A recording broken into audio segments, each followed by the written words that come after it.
¿Cómo están? Soy Carlos Calderón, este es Justicia TV y este es el programa El Derecho Civil en el Día a Día. Hoy es un día especial porque hoy empezamos nuestras entrevistas en la propia sede del Palacio de Justicia y contamos para eso con Bruno Tapia Cornejo, que es profesor de la Universidad Tecnológica del Perú, maestrista en la Universidad de Girona, doctorando en la Universidad de San Marcos, profesor universitario y además ha escrito un libro fabuloso que se llama El Derecho de las Obligaciones, la prueba del daño moral en la jurisprudencia. ¿Cómo estás, Bruno? Muchísimas gracias, doctor Calderón, por las palabras. Para mí es un honor estar aquí en el Palacio de Justicia para poder dar unas reflexiones sobre mi libro, La prueba del daño moral en la jurisprudencia. Bruno, ¿por qué escribir un libro sobre el daño moral y asociarlo con la jurisprudencia? El tema del daño moral, que abarca la responsabilidad civil, como nosotros conocemos, en ejecución de obligaciones y el ámbito extracontractual, denota la necesidad de un diálogo entre el derecho sustantivo y el derecho procesal, porque el daño moral, se dice, es aquel daño, desasosiego, menoscabo, que refiere a los sentimientos. Pero la pregunta es, muy bonito esto teóricamente, pero la pregunta es, ¿qué están resolviendo en la práctica? Y a partir de aquí, buscar el punto medio de las reflexiones interesantes que tiene la judicatura y los teóricos, porque hay mucha contribución por parte de la teoría, pero los casos denotan la complejidad de poder aplicarlo al 100%. Esto es así que se ha podido llevar a cabo un congreso de derecho sustantivo y procesal. Necesario el diálogo, porque yo puedo decir, el daño moral es el sentimiento. A ver, usted, juez, sala, aplique sentimiento. Vamos, necesitamos algunas valoraciones importantes y por eso es que he considerado necesario reflexionar no solamente desde el derecho sustantivo, sino también con contribuciones que he podido reflexionar en Girona, con cuestiones filosóficas de decir, la responsabilidad civil se activa frente al daño. Muy bien, y entre los perjuicios está el moral. Pero la pregunta es ¿por qué y cómo y qué debe decidir el juez? Pero no dejemos todo al juez, sino también a las partes. Usted parte, ¿qué me aporta al proceso para yo poder otorgarle la razón, decidir a su favor de darle o no, concederle o no daño moral? Bien. Buscando algunas precisiones, ante la existencia, los daños pueden ser patrimoniales o extrapatrimoniales. ¿Tú has fijado tu interés en los daños extrapatrimoniales?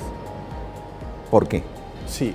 Yo he fijado mi interés en el daño moral, en los daños extrapatrimoniales, justamente porque a partir del tercer pleno casatorio, por ejemplo, se ha establecido que dentro del daño a la persona, que usted perfectamente ha desarrollado en su libro El daño a la persona, se encuentra el daño moral. Pero independientemente de dónde se pretenda la judicatura incorporarlo, debemos destacar que el daño moral refiere a los sentimientos y es algo que desde la judicatura, y también podemos trasladarlo al ámbito legislativo, debe preocuparnos. ¿Cómo? Porque con el daño moral hablo de compensar, no hablo de reparar, porque no sé el estado anterior que se encontraba la víctima o el damnificado respecto al accidente, porque se dice, si yo reparo el daño moral, quiere decir que puedo regresar a un estado anterior.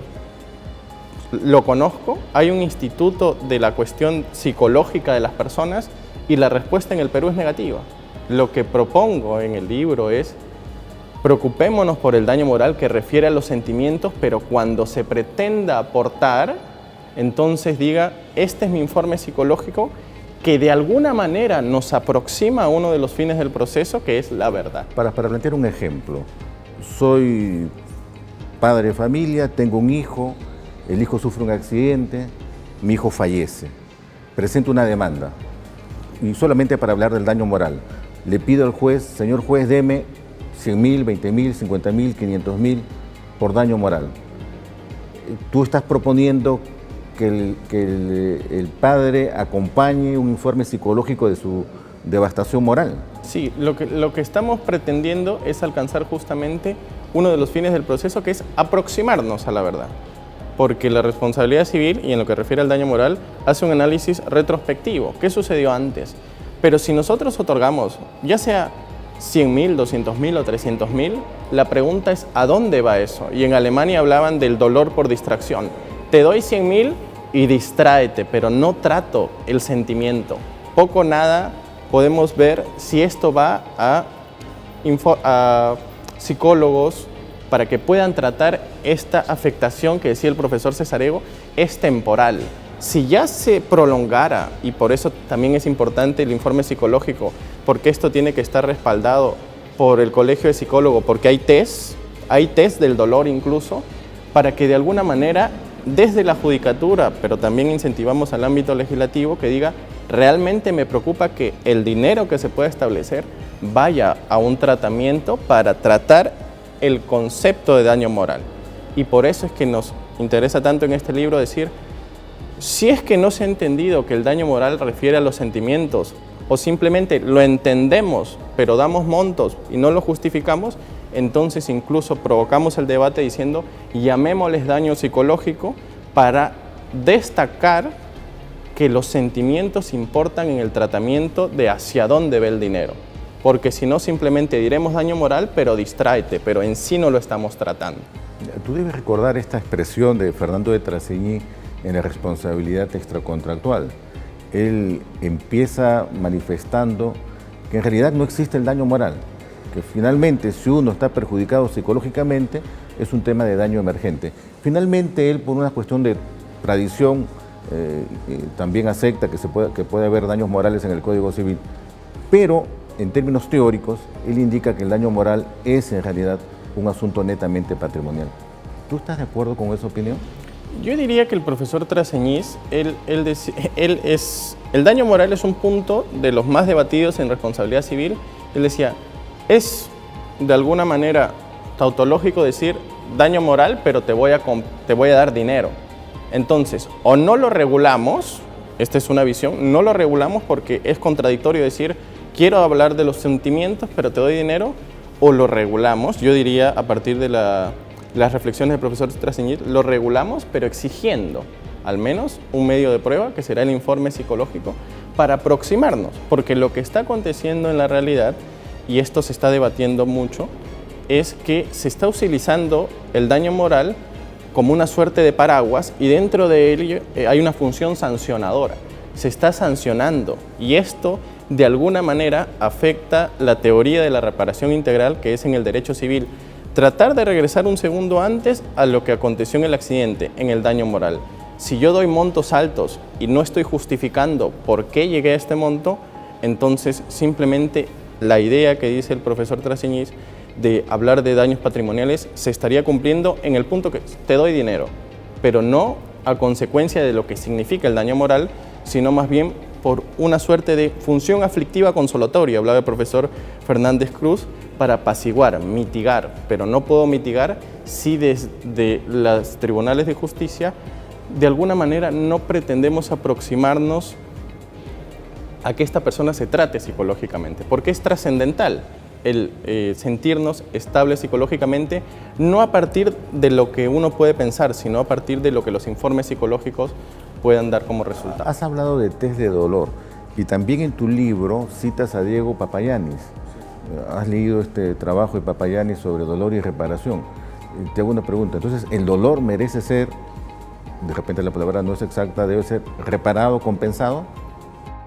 Yo diría que a partir de justamente el profesor Papayanis me generabas una suerte de interés y motivación de decir, si hablamos del dolor en el daño moral, quiere decir que existen sentimientos. Y estos sentimientos, y hay decisiones de la Corte Suprema al respecto, que dice, la persona dice sentirse triste o dice sentirse angustiada. Pero si nosotros vamos más allá, al fondo es, ¿esto por qué está respaldado? Entonces, el sufrimiento y los sentimientos, diferenciar los sentimientos que una persona pueda sentir es importante, pero esto la persona podrá tener una intuición. Una mejor aproximación será que el experto, el psicólogo, pueda determinar si efectivamente lo que él dice está asistiendo se encuentra respaldado por lo que dice el test. Porque esta persona en el dolor va donde un psicólogo y a partir de esta idea, su abogado o abogada le podría decir, mira, di que estás sufriendo. Ok, pero el test no está preparado para que uno pueda marcar todo dolor, que aquí hay unas preguntas que de alguna manera parecen contrapuestas, pero no lo son, y determinarán efectivamente lo que en gran medida está sintiendo o pensando esa persona, más allá de la cuestión subjetiva que él pueda expresar. Vamos a hacer un corte, Bruno, vamos a regresar en breves momentos.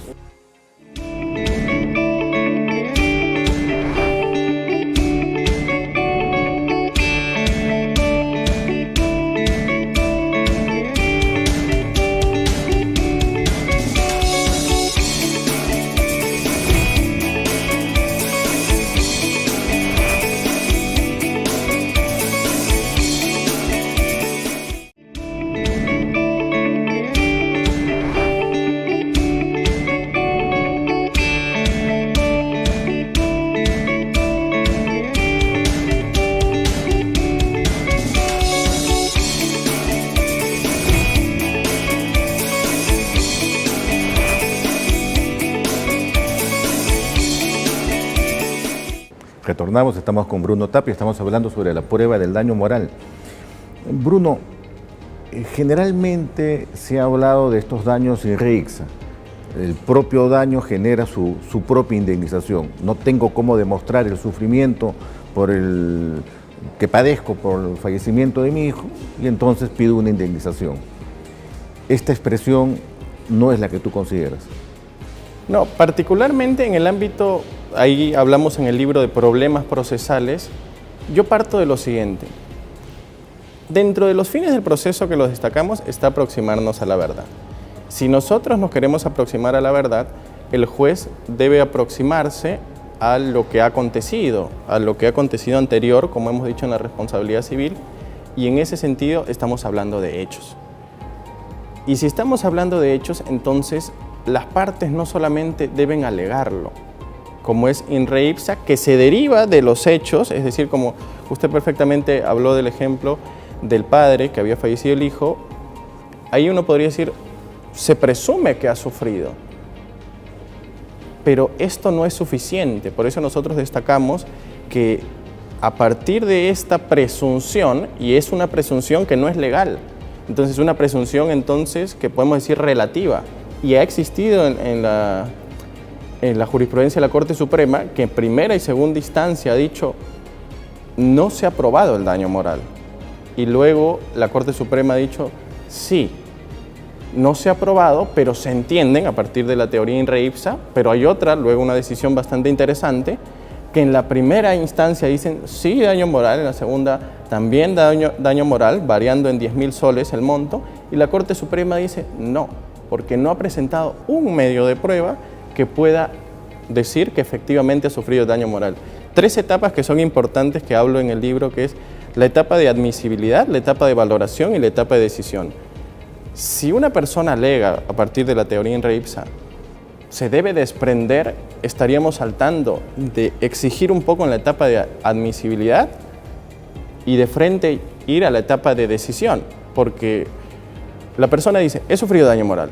Bueno, entonces aceptamos que ha sufrido daño moral porque es una teoría in re ipsa que se desprende de los hechos. ¿Qué va a valorar? Si ya estamos afirmando que ha sufrido, está en decisión. Y ha existido casos en que la parte demandada, creemos de forma correcta, dice, no ha presentado nada. Es más, ni siquiera justifica el monto. Y eso justamente es concordante con lo que nosotros decimos que el daño moral está siendo usado de una forma de paraguas, es decir, están aplicando daños punitivos, que se ha hablado también en el 5º Pleno Jurisdiccional Laboral. Y parece algo que hay que concordar entre el derecho penal y el derecho civil, porque en el derecho penal tenemos el famoso caso Ivo Dutra, que se estableció 1 millón de soles, y ahí pareciera que sí aceptamos que el daño moral tiene una función sancionadora. Pero si esta parte quiere ir a un proceso de daños y perjuicios civil y establece ese monto, podría la judicatura, muy bien, respaldada en la teoría de reparación integral, decir, no podemos otorgarte ello, porque esto haría aplicar una función sancionadora que no es concordante con la función aflictivo-consolatoria. Ojo, no es imposible aplicar en nuestro país, porque en el daño moral se está aplicando montos altos y entonces estamos viendo daño punitivo, no es imposible. Será entonces importante hablar de estándares de comportamiento que se puede exigir, pero ya no utilizar el daño moral como una suerte de cofre que aguanta todo, sino más bien hablar de daño moral en una acreditación a partir de prueba como medio probatorio del informe psicológico. ¿Y cómo unir estas expresiones con la posibilidad de usar el camino de las presunciones del Código Procesal Civil y el camino de la equidad que señala el Código Civil?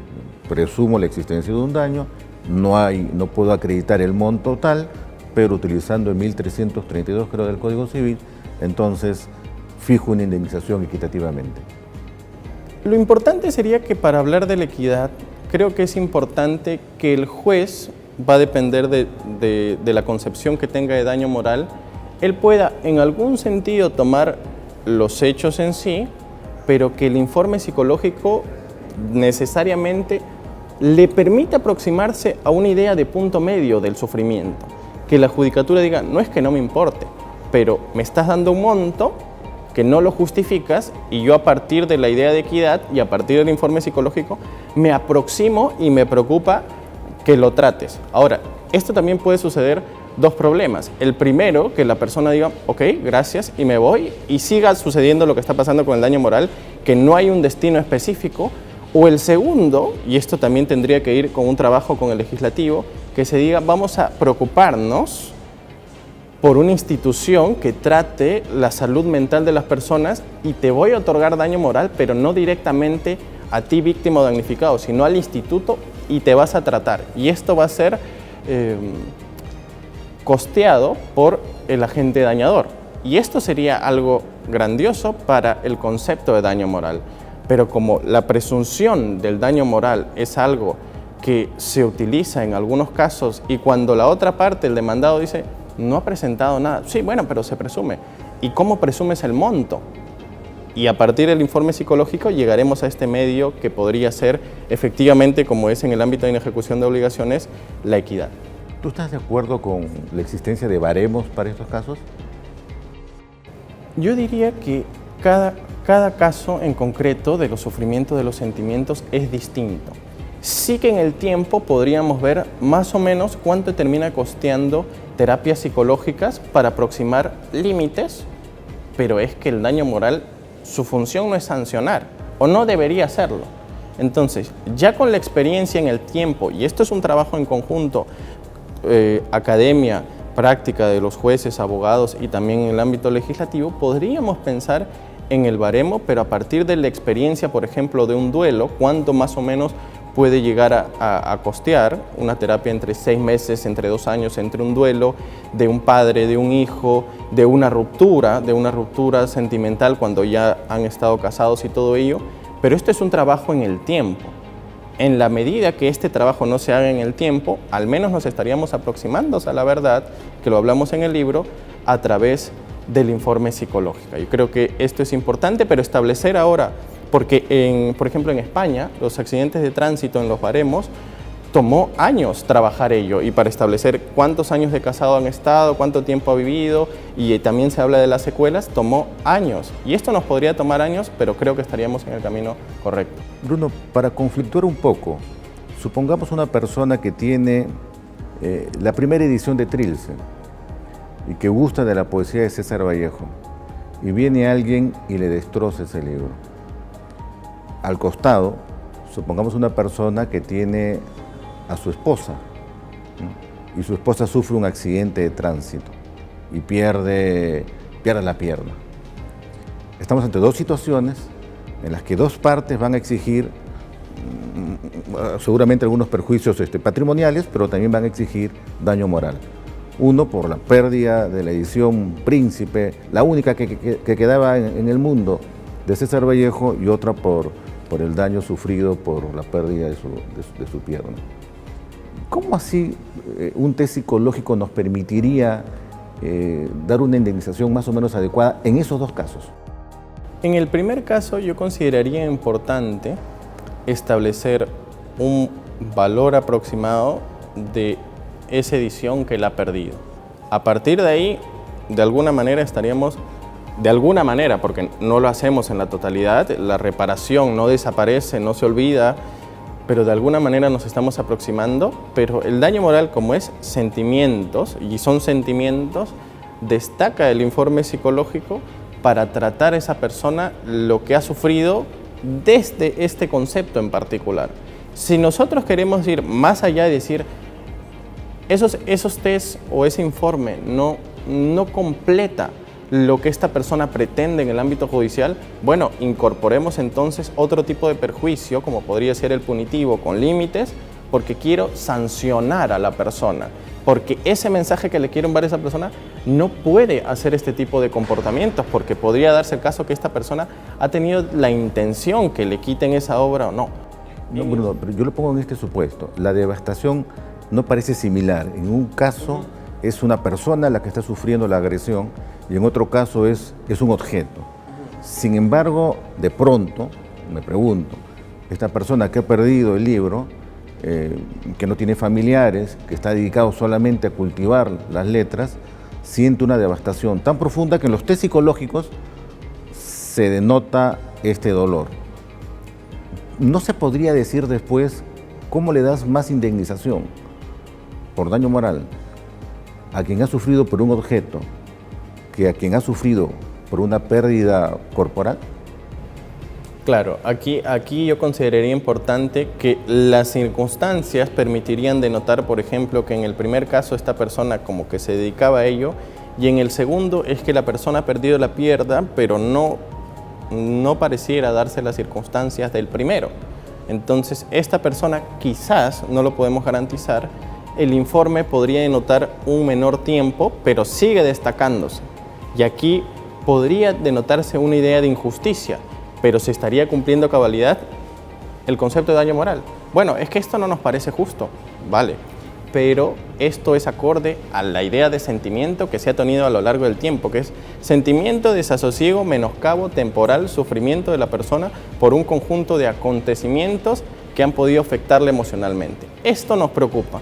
Si no estamos de acuerdo con esto, incorporemos otro tipo de perjuicio, pero es lo que mejor nos podemos aproximar en la decisión, otorgando montos para que esta persona de alguna manera equilibre ese estado emocional que, como destacábamos hace unos minutos, no sabemos el estado anterior. Y hay otro punto que también se habla, por ejemplo, ahora actualmente en las funciones de la responsabilidad civil, que es la idea de incorporar las disculpas públicas que puede ocasionar, porque desde una función satisfactiva uno podría decir la persona que ha perdido el objeto o la persona que ha perdido la pierna, en realidad a mí poco o nada me trasciende el dinero. Yo quiero que esa persona se disculpe públicamente, que esa persona diga o que salga en un periódico que actuó mal y este es un mensaje que se podría enviar a la sociedad y se estaría cumpliendo de alguna forma con la función preventiva para que no acontezca. Pero está sucediendo hoy, que se está debatiendo en la responsabilidad civil, la idea de pensar en las disculpas. ¿Cómo satisfago a la persona? Podría satisfacerle el dinero, pero podría no. Y se habla de justamente de las disculpas como una implementación a otorgar el daño moral en estos Bruno, casos. nos quedan 30 segundos y has hablado también del tercer pleno casatorio. En 30 segundos, el debate entre daño a la persona y el daño moral. ¿Qué te parece? Yo consideraría que el daño a la persona es algo que afecta más en el tiempo de lo que trasciende el daño moral. Es decir, en el daño a la persona, incluso en nuestro medio se habla del daño al proyecto de vida. Yo diría que también de las lesiones que pasen un tiempo más allá, conocida como secuelas, están dentro del daño a la persona. Si el psicólogo dice esto ya ha trascendido y merece, por ejemplo, ser tratado por un psiquiatra, irá más a que la persona pretenda acreditar en el ámbito del daño a la persona. El daño moral ya ha sucedido con proyectos de ley. No debe pensarse que es algo que debe en el tiempo, o sea, 10, 15 años, eso ya no es una cuestión de daño moral, es una secuela que iría dentro del daño a la persona. ¿Se ha incorporado el daño moral dentro del daño a la persona? Bueno, incorpóralo, pero no quites la esencia, que es que se pretende menguar esos sentimientos que han sido afectados justamente a partir de lo que proponemos del daño psicológico. Muy bien, Bruno Tapia Cornejo, muchas gracias. El derecho de las obligaciones, la prueba del daño moral en la jurisprudencia. Muchas gracias, doctor Calderón. Hasta la próxima semana.